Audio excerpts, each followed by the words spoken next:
আসলে যদি এখানে কেউ এসে এই চপ না খায় তাহলে তাকে বোঝানো যাবে না যে এই চপটার স্বাদ কত সুন্দর, খুবই সুস্বাদু।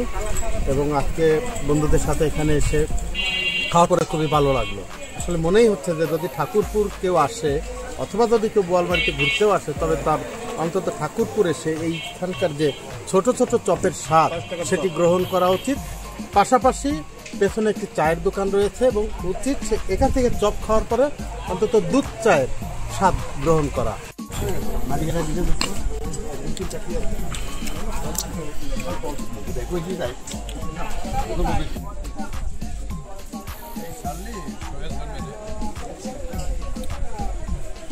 ও চা খাইছে, আমি পুরি খেয়েছি। আর কার সাথে জন্য আসেন স্যার? আর লিটু ভাই, সে হলো কে স্যার? সম্পাদক, বিশিষ্ট সম্পাদক স্থানীয় দৈনিক এবং সাপ্তাহিকের। অত্যন্ত সুস্বাদের কিছু চপ এবং পুরি, এটি বোয়ালমারী পৌরসভার পাশেই একদম শেষ সীমানায় ঠাকুরপুর বাজারে অত্যন্ত সুস্বাদু চপ পাওয়া যায়, যেটা আসলে যার স্বাদ বর্ণনা করা কষ্টসাধ্য। যারা এই চপ খেতে চান তাদেরকে আমি আহ্বান করবো এসে এর স্বাদ গ্রহণ করবো।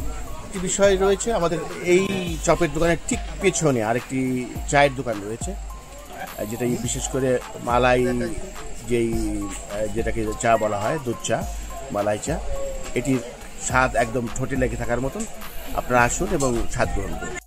ঠাকুরপুর বাজারে মোশারফের যে চায়ের দোকান, এইখানে যারা দুধ চা খেতে আসবেন তারা দয়া করে চাটি খুব ধীরে সুস্থে খান এবং এর ভিতরে যে শট থাকে এই শটটা একবারে খাওয়ার চেষ্টা করবেন না, তাহলে ঠোঁট এবং জিহ্বা দুটোই পড়ে যাওয়ার সম্ভাবনা রয়েছে। হ্যাঁ, সেই স্বাদ মোশারফের দুধ চা, সেই স্বাদ।